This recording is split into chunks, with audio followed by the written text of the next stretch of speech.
Juni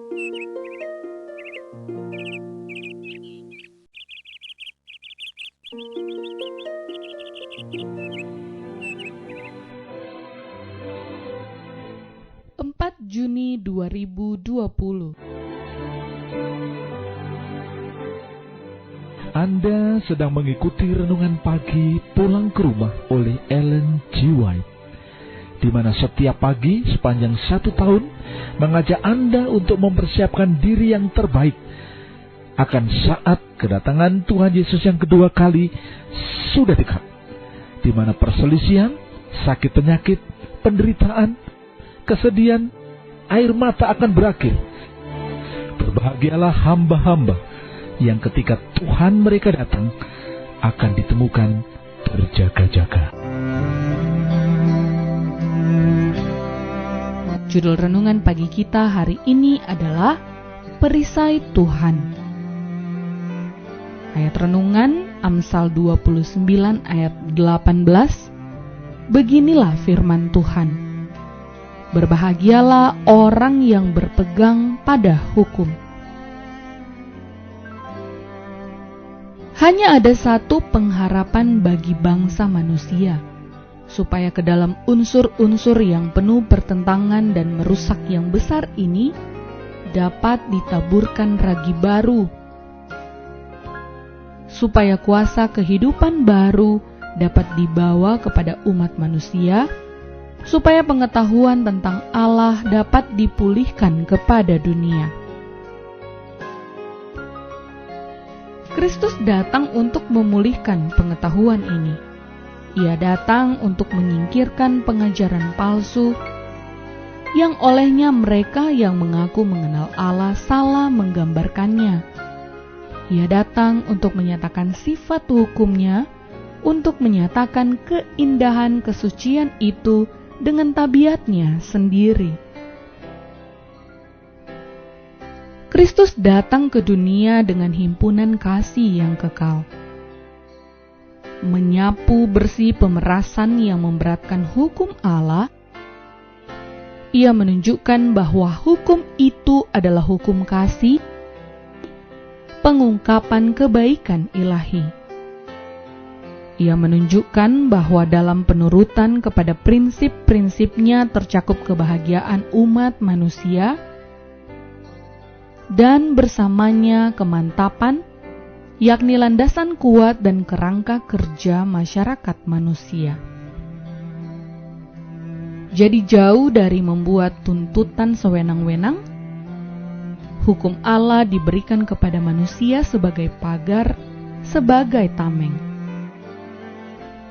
Siapa saja yang menerima prinsip-prinsipnya akan terpelihara dari kejahatan. Kesetiaan pada Allah mencakup kesetiaan kepada manusia.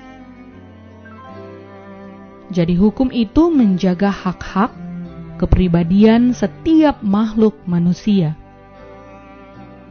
Hukum itu mengekang atasan supaya tidak menindas, dan bawahan supaya tidak melanggar.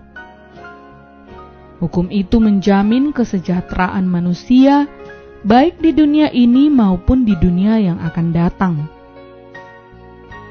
Bagi orang yang menurut itu adalah janji hidup yang kekal, karena hukum itu menyatakan prinsip-prinsip yang tahan sampai selama-lamanya. Kristus datang untuk menunjukkan nilai prinsip-prinsip ilahi dengan menyatakan kekuatan prinsip-prinsip itu untuk pembaruan jiwa manusia. Ia datang untuk mengajarkan bagaimana prinsip-prinsip ini harus dikembangkan dan diterapkan. Dengan orang-orang pada zaman itu, nilai semua hal ditentukan oleh perbuatan lahiriah. Bila mana agama merosot kuasanya, kebesarannya meningkat. Para pendidik zaman itu berusaha untuk memiliki kehormatan dengan pameran dan penarikan perhatian. Untuk semua ini, kehidupan Yesus memperlihatkan perbedaan yang menyolok. Kehidupannya menunjukkan bahwa perkara-perkara yang dianggap oleh manusia, hal yang paling penting dalam kehidupan, tidak ada harganya. Lahir di tengah-tengah lingkungan yang paling kasar, tinggal di rumah petani dengan perongkosan seorang petani, pekerjaan sebagai tukang menghidupkan suatu kehidupan tidak terkenal. Di tengah-tengah keadaan dan lingkungan ini, Yesus mengikuti rencana pendidikan ilahi. Seri Membina Keluarga Jilid 3, halaman 68 dan 69. Marilah saudaraku, kita tutup renungan pada pagi hari ini dengan berdoa. Bapa Surgawi yang sungguh sangat mengasihi kami, kepadamu kami mau mengucap syukur dan berterima kasih untuk penjagaan Tuhan bagi kami masing-masing dalam istirahat kami, dan untuk memulaikan tugas pelayanan kami hari ini. Kami memulai dengan mendengarkan akan firman Tuhan. Kami berterima kasih Tuhan, Engkau telah mengingatkan kepada kami bahwa Kristus datang untuk menunjukkan nilai prinsip-prinsip ilahi, dan Yesus datang juga untuk mengajarkan bagaimana prinsip-prinsip firman-Mu itu, hukum-Mu itu harus dikembangkan dan diterapkan di dalam kehidupan sehari-hari. Terima kasih Tuhan, tolonglah kami agar melalui tuntunan-Mu kami bisa menerapkan firman Tuhan itu, hukum Tuhan itu di dalam kehidupan kami. Di dalam nama Tuhan Yesus kami mohon berkat-Mu. Amin. Demikianlah renungan pagi kita hari ini. Nantikanlah renungan pagi besok dengan judul Masa Percobaan. Berusahalah hidup benar di hadapan Tuhan hari ini.